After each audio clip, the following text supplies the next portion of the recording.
Right, Andy B here at Christians Against Poverty, where we are for the day. We've got more guests coming to you between now and 5 o'clock. And we've got another two lovely guests in front of me right now. We've got two guests and one microphone between them, so just bear with us. It's fine. It's live radio, which is a caveat for all sorts of things that we can cover. Just introduce yourself. So what's your name and what's your job title here? Okay, so my name is Katie Johnson. I am the Mission, Evangelism and Discipleship Lead here at CAP. Fab. My name is Anna Hutchinson and I am the Discipleship Coordinator at CAP. Okay, so quite different jobs. I met you a little bit earlier, and one of the things I was saying to Claire, my last guest, was there's a real sense of joy and happiness. I've got a question I'm going to ask you both at the end, but just give us an overview, each of you, and let's go to you, Katie, first. What do you actually do here at CAP? What's a day like for you? Okay, so my role here at CAP is to equip and engage our frontline churches and our partner churches and our church-based teams in their mission, evangelism and discipleship. My role is around ensuring that people are confident to share the gospel in their context, they're confident discipling people as they come to faith, and they're just really confident as they're going into spaces. So we do that through a mixture of one-to-one trainings. We do over 14% of the onboarding is actually just from our team. Wow. Just like, how do you remain Christ-centered? How do we cascade that through our work in discipleship, integral mission, through our biblical mandate? We look at techniques, we look at ongoing support, doing mission maps of what their churches look like and how they connect people in. So yeah, lots and lots of stuff. Really, really love it. So you're working with these different folks. How do you get them to, I suppose, most easily bring Jesus into what they're doing? Because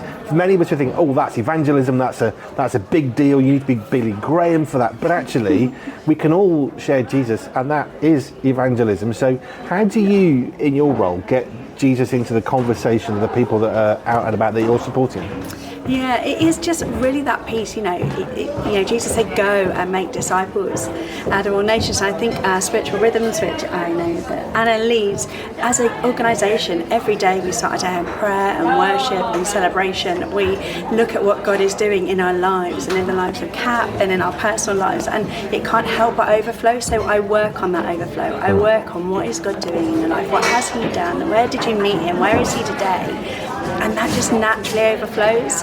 And we put things in like scripts within the book. So, for example, if you're a debt service, you would go into a client's home, and one of the things we would say quite early on is, my name's Katie. Not everybody would say that, that'd be weird, but my name's Katie. I'm from the local Ashley Baptist Church. I'm here because I believe God loves you. I've just got purpose for you. And I know you're really struggling right now with your debt. Tell me a little bit, how did you come to this space? And so from really early on, we are Christians Against Poverty, and we don't shove things in people's places. We just become really available. And I think by doing this word and deed, integral mission, and going in to help you out of debt, but actually we want to share our lives with you, it just brings people in. And so where people might need that bit of encouragement, it is just like, tell me what Jesus has done in your life, and you can just see people's faces light up and share. And it's like, okay, now imagine I'm a client, I'm having a really tough time. How can you take your story and their story, and how can you see God interceding in the middle? And we just do a lot around teaching and training and that, and just giving people confidence. Remember that bit in the Bible where Paul talks about being all things to all men, and it's not about being different with different people. It's just about when you meet different people, they're going to need a slightly different approach. You can still be who you are, and actually that's really powerful. How do you help people to be their authentic selves? You're revealing some of that, but it's quite scary to mention Jesus in a conversation. Well, I'll just help them with a debt, but they need Jesus more. Yeah, I know, it is really difficult, isn't it? Because we know that we can help people to be debt-free in the money sense, but to be debt-free, we are already debt-free. The King of Kings has already set us free from our debt. And so I think, again, it's just about seeing what each individual person needs. We really do work on our individual people. So with over 400 frontline team that already work, who are church-based team members and their teams, we just get them to support telling their story. And in fact, we've just written a brand new resource called Telling Our Story. It's a 4-week course.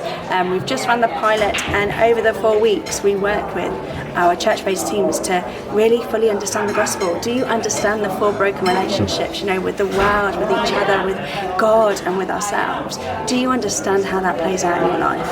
And then Do you understand the images of salvation that play out in your life? Blind to see, debt to free. And we just look at what the Bible says about that and ask people to identify. Then we support people to tell their story, however that works for you. And then to contextualize that. Like, how would that be in, I don't know, I'm delivering a food parcel and they're just kind of going, I remember a time where there's somebody in the Bible that, you know, was struggling for food, and then suddenly their jar was consistently overflowing with oil. Just what does it look like?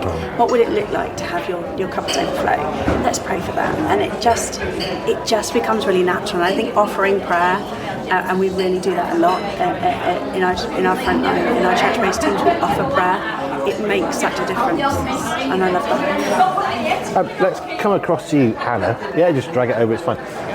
So what's a day for you then? I mean, we've got a little bit of a snapshot now, I suppose, from what Katie's showing, but what's a day for you here at CAP? Yeah, so my role is really to help facilitate all our times of prayer and worship we have as an organisation. It looks maybe a little bit different each week, but we have set times every single day, just those 15 minutes to gather and connect with each other, with our teams, with Frontline, and yeah, just to help facilitate that we have different worship and prayer teams from within CAP that help do that, and then I also help coordinate with Katie and the rest of our team to support all the amazing work that they do, kind of resourcing and serving the frontline teams. So it could look a little bit different each day to day, but yeah, mainly facilitating those moments where we just get to lift Jesus up together and kind of connect with him, be encouraged, hear some stories from the frontline often. We'll hear like client testimonies of what Jesus has been doing, and we'll read the Bible together, pray, worship, and that's kind of what we build our spiritual formation practices around. So, yeah. I suppose, in a sense, what you're talking about is creating a culture, whether it's from Katie from the very beginning of you're going out to support these people, let's just get that normalised. We're going to pray, talk about your own relationship with God. So that culture, I guess, that's what you're trying to really nourish and grow. Yeah, absolutely. I mean, there's no CAP without Christ. Like, we can't do this mission without him. This is totally, you know, you see in the Bible, Jesus constantly meets people, and when he kind of interacts with people who are most vulnerable, not only does he meet like a really physical need, he also kind of restores identity and tells them about who he is and the salvation. So it's that combination, it's that integral mission of both meeting really practical physical need, which we seek to do through debt help, and then also telling them about Jesus. So yeah, absolutely, it all stems from him. It's that Isaiah 61 commission, which I'm sure Claire would have talked about, but yeah, like it all comes from him. It's his mission, and we're partnering with him in that. I'll come back to you in a second with this one, Katie, but let me stick with you, Anna, for a moment. What brought you to CAP? I mean, there are all sorts of things you can do with your day. Why do you come here? I actually started as an intern, so I did kind of a year internship with CAP, and then was able to stay on in a kind of more permanent role. But I'm really passionate about kind of prayer and worship and connection with Jesus and the beautiful overflow. It's the kind of Romans 12 thing that in response to his mercy we offer ourselves as living sacrifices, and for us at CAP it's that we respond to his love and his mercy, and our response is we want to tell people about Jesus and we want to help them get debt free and be connected to local community. And yeah, I'm really passionate about local church, and they're the real heroes in all of this, so CAP gets to serve them and celebrate them and help them reach their local community. So yeah, that's why I'm here. Cool. So you came through as an intern, and then it became a proper job. What was an internship like for you here at CAP? Yeah, really fun. It's such a great experience. You just kind of get a bit of a taste for a lot of the different departments. Originally, you support different teams, so I was originally helping with the HR team, and I've kind of done a little bit of everything. But great experience just to see how a Christian organisation runs, and yeah, there's so much. Knowledge and wisdom as well from people who've kind of maybe done a different career and then come to CAP, or been at CAP for a long time. So there was a lot to learn, and yeah, it was really good. I enjoyed it. Fab. Let me come back to you, Katie. I mean, Anna came through an internship. What was your route into working for CAP? Wow, so mine's really grounded in actually when I got saved. So back in 2008, I started going to a Sunday church just to drop my kids off for Sunday school. Apparently that's not the way anymore. You don't just drop them off and go home like my parents did. awkward, so I had to stay. And I just discovered that Christians were quite normal. I was really angry with God at the time. I'd lost my father. We were in debt, massive debt ourselves, over £50,000 worth of debt. We were on a debt management plan ourselves with another agency, paying off debt over 17 years. And we were just struggling.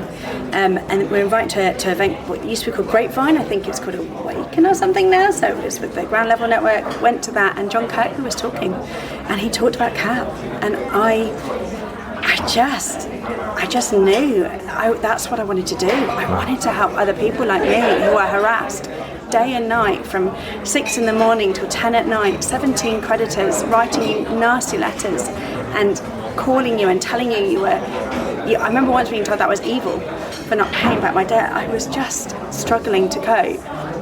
And so I went forward and asked if I could volunteer, and they quite rightly said, "You're not a Christian," which I was not.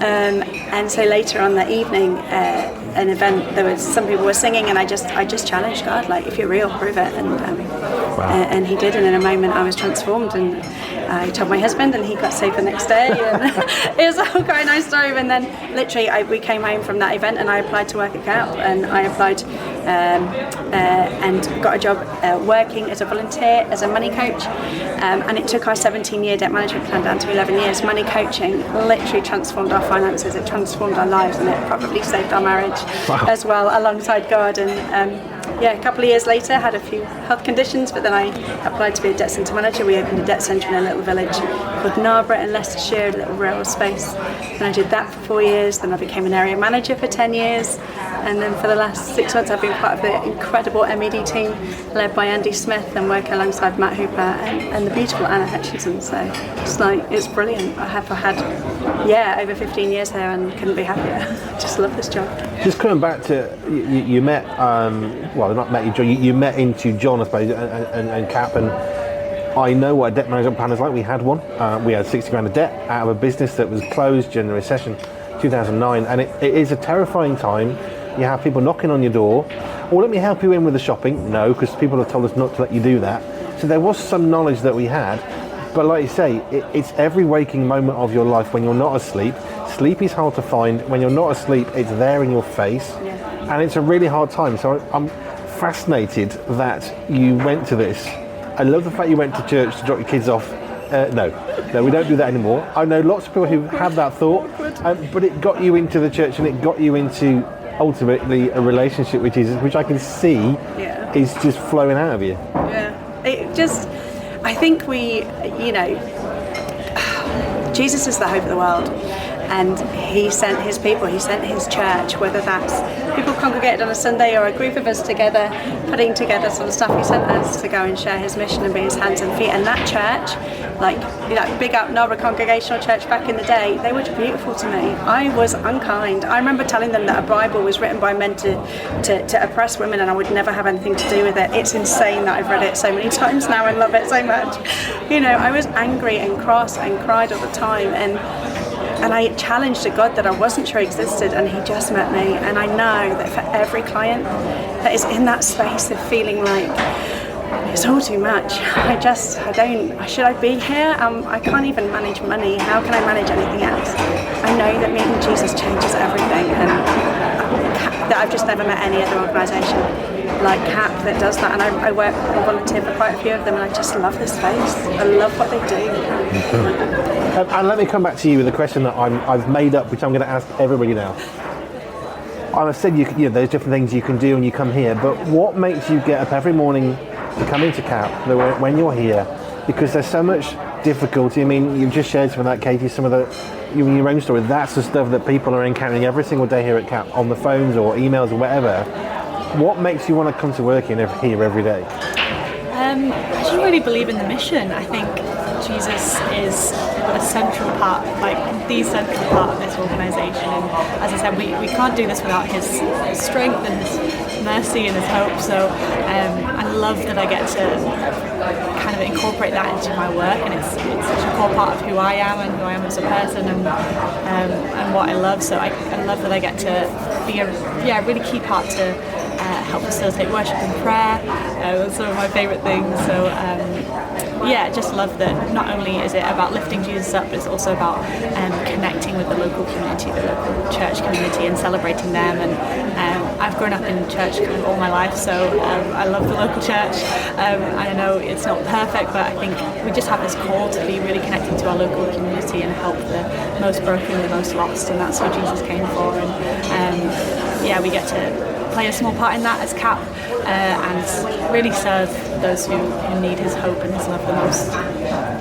I love the fact that who you are is what you're able to bring into your job, and what you do, you're able to bring into who you are. And I think it was Claire, I think, who said about this symbiotic relationship of things, and I guess that's your daily life here, isn't it? It's who you are as a Christian. You're able to bring into your job, and your job comes into your faith, and it's sort of this beautiful revolving circle of, I don't know what you want to call it, goodness, I guess. There you go, absolutely. Yeah, it's like surely goodness and mercy will follow me, and here I am. So yeah, absolutely. What have you worked on most recently here at CAP? Have you got something that people can think, oh, I've seen that? Oh, that's a good question. We did a project recently called the Mustard Seed Project, and it's all about, again, serving the local church community. And we really wanted to, we partnered with a funder, and we were able to give out small amounts of funding to different frontline teams across the organisation, and really with the heart for them to set up a kind of moment of connection, or something that they could invite clients and kind of local community to, in order to share the gospel and get them connected to the church. So something that was really missional, really sustainable, and yeah, we've been working on that for kind of a year this past year, and it's just been beautiful. We've seen some amazing testimonies. We had 17 different projects all across the UK and Ireland, and we had like 1,068 people able to connect with their local church and hear about the gospel maybe for the first time, and yeah, just have those initial moments of connection maybe for the first time with a church and community. And it's so important, I think.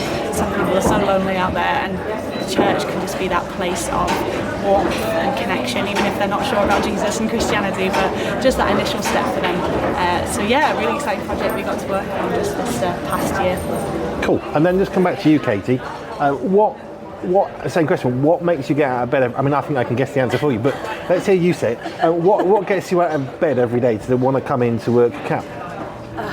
I get really similar to Anna, actually. It's the overflow of my discipleship. I mean, I have walked with CAP from the moment I got saved, so I've kind of grown up in CAP. My spiritual maturity's come with this and with the local church, but yeah, I think back to when I was a debt centre manager, one of the first people that I helped, and yeah, just seeing somebody go from head down, heart heavy, to head lifted high, burden free. Is life easy? No, but they are now grounded in the local church, running their own mission, and it's just what the local church is about, and it's what CAP encourages and equips the local church to do. And I know that everything that we do allows the church to open a door into somebody's home that just wouldn't get open to otherwise. So I just love being here. I love the culture at CAP is just great as well. Just again, it's that spirit, it's that care, praying for each other. It's beautiful. Now, we had a quick chat about music. I'm going to try and hit the news on time, which will be interesting. But we talked about music a little bit, and you said you liked Lecrae in our conversation. So we've got a Lecrae coming up in a moment. After the news, we've got some Josh Baldwin, because Anna, you said you like Bethel stuff. So we do try and accommodate where we can. So we're going to come to the news in just a moment, but I've got Lecrae, God is Enough, because the one thing I'm seeing, okay, I knew some of this stuff, but I'm seeing for myself with my own eyes, is meeting people who are here who love Jesus, love people, and want to join the two of them together. Perhaps they haven't had that knowledge or that relationship introduction, but that's what you do. The June issue of Pure Media, the magazine, comes out on Friday the 7th of June, with a whole host of international writers speaking on life, faith, sports, technology, joy, and more from our family to yours. In the June edition, we shine the spotlight on Sherry Seligson, a marine biologist from Florida, and Chris Kerr, who helps us focus and celebrate on dads. Sign up today and enjoy all of this and more at www.puremediathemagazine.com.